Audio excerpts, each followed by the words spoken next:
കൊക്കോൻ്റെ പുതിയൊരു വീഡിയോയിലേക്ക് എല്ലാവർക്കും സ്വാഗതം. അപ്പോൾ ഇന്നത്തെ വീഡിയോയിൽ എന്താണെന്ന് വെച്ച് കഴിഞ്ഞാൽ നമ്മൾ ഐവ് പോയിട്ടുണ്ടായിരുന്നു. അപ്പോൾ അതിൻ്റെ വിശേഷങ്ങളാണ് നമ്മളിനി കാണാൻ പോകുന്നത്. നമ്മൾ പോയത് മൂന്നാറിലുള്ള സൃഷ്ടി എന്ന് പറയുന്ന ഒരു ഇൻഡസ്ട്രിയിലായിരുന്നു. മെയിനായിട്ടും ഇത് ടാറ്റ ട്രസ്റ്റിൻ്റെ കീഴിൽ വരുന്നൊരു സ്ഥലമാണ് ഈ സൃഷ്ടി എന്ന് പറയുന്നത്. ഇതിൻ്റെ മെയിൻ മോട്ടോ എന്ന് പറയുന്നത് തന്നെ ഡിസേബിൾഡ് ആയിട്ടുള്ള ആൾക്കാർക്ക് ജോലി പ്രൊവൈഡ് ചെയ്യുക, അല്ലെങ്കിൽ അവർക്ക് എഡ്യൂക്കേഷൻ പ്രൊവൈഡ് ചെയ്യുക എന്നുള്ള ഒരു തോട്ടിലാണ് ഈ ഇൻസ്റ്റിറ്റ്യൂഷൻ വർക്ക് ചെയ്യുന്നത്. അവിടുത്തെ ഓൾമോസ്റ്റ് എല്ലാ വർക്കേഴ്സും തന്നെ ഏതെങ്കിലും ഒരു ഡിസബിലിറ്റീസ് നേരിടുന്നവരാണ്. ഒന്നെങ്കിൽ സംസാരിക്കാൻ കഴിയാത്തവരായിരിക്കാം, അല്ലെങ്കിൽ ഓട്ടിസം ഉള്ളവരായിരിക്കാം. അങ്ങനെയുള്ള ആൾക്കാരെ അവരെ കുട്ടിക്കാലം തൊട്ട് തന്നെ ട്രെയിൻ ചെയ്തെടുത്തിട്ട് അവർക്ക് അവരെന്തിലാണോ കഴിവായിട്ടുള്ളത് ആ കഴിവ് മനസ്സിലാക്കിയിട്ട് ആ ഒരു പണി അവരെ കൊണ്ട് ചെയ്യിപ്പിക്കുകയും അവരെ അതുകൊണ്ട് ജീവിക്കാൻ പ്രാപ്തരാക്കുകയൊക്കെ ചെയ്യുകയാണ് സൃഷ്ടിയുടെ മെയിൻ ഉദ്ദേശം എന്ന് പറയുന്നത്. ആൻഡ് നമ്മുടെ സ്റ്റുഡൻസും ഞങ്ങളവിടെ വിസിറ്റ് ചെയ്യുന്നത് എന്താണെന്ന് വെച്ച് കഴിഞ്ഞാൽ, ഞങ്ങളുടെ സിലബസിൻ്റെ ഭാഗമായിട്ട് ഞങ്ങൾക്ക് എല്ലാ വർഷവും ഇൻഡസ്ട്രിയൽ വിസിറ്റ് ഉണ്ടാകും. അപ്പോൾ ഈ പ്രാവശ്യം വിചാരിച്ചു അങ്ങനെയാണെങ്കിൽ കുറച്ച് വെറൈറ്റി ആയിട്ടുള്ള ഒരു സ്ഥലത്ത് പോകാം എന്നുള്ള തോട്ടിൽ നിന്നാണ് സൃഷ്ടി എന്ന് പറയുന്ന ഒരു ഇൻസ്റ്റിറ്റ്യൂഷൻ ഞങ്ങൾ തിരഞ്ഞെടുക്കുന്നത്.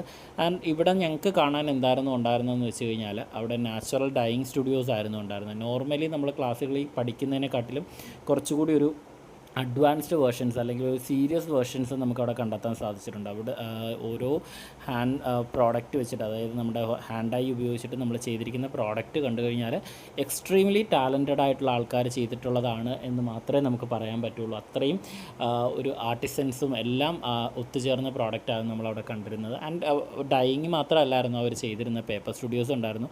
ഈ പേപ്പർ സ്റ്റുഡിയോസിലൊക്കെ മെയിനായിട്ടും അവർ ചെയ്തിരുന്നതെന്ന് വെച്ച് കഴിഞ്ഞാൽ നാച്ചുറൽ എലമെൻറ്റ്സ് മാത്രമാണ്.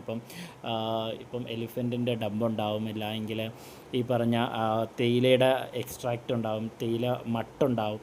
ഇതിൽ നിന്നെല്ലാം, അല്ലെങ്കിൽ ഈ ഇലകളിൽ നിന്നൊക്കെ എടുക്കുന്ന ഫൈബേഴ്സ് വെച്ചിട്ട് അവർ പേപ്പേഴ്സ് ക്രിയേറ്റ് ചെയ്തിട്ടുണ്ട്, ക്രാഫ്റ്റ് ചെയ്തിട്ടുണ്ട്.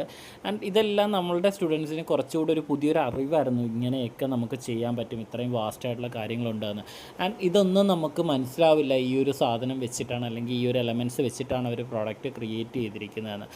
ആൻഡ് ഓൾ ഓവർ നോക്കാൻ നേരത്തൊരു പോസിറ്റീവ് വൈബ് തന്നെയാണ്. ഒരിക്കലും നമ്മൾ സ്ട്രേഞ്ചേഴ്സ് ആയിട്ടുള്ള ആൾക്കാർക്കെല്ലാം നമുക്ക് ഹായ് പറയാനും വെൽക്കം ചെയ്യാനും ഒക്കെ മടിയായിരിക്കും. പക്ഷേ അവിടെയുള്ള ഓരോ വ്യക്തികളും നമ്മുടെയൊക്കെ ചിരിച്ച് കാണിക്കുകയും നമ്മളെ എന്താ പറയുക, അവരിലൊരാളായിട്ട് കാണുകയൊക്കെ ചെയ്യാമെന്ന് പറയുന്നത് വളരെ വളരെ പ്ലസൻ്റ് ആയിട്ടുള്ളൊരു ഇതായിരുന്നു.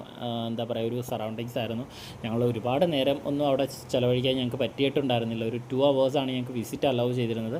മാക്സിമം ഞങ്ങൾ എക്സ്പ്ലോർ ചെയ്തു. ആൻഡ് അത് കഴിഞ്ഞിട്ട് ഞങ്ങൾ തിരിച്ചു വന്നു. അപ്പം അതിൻ്റെ വിശേഷങ്ങളാണ് ഈ വീഡിയോയിൽ നിങ്ങൾ കണ്ടിരിക്കുന്നത്. ഇഷ്ടപ്പെട്ടാൽ കമൻറ്റ് ചെയ്യുക, ലൈക്ക് ചെയ്യുക, ഷെയർ ചെയ്യുക. അപ്പം ഇനി വരുന്ന ദിവസങ്ങളിൽ കാണുന്നത് വരെ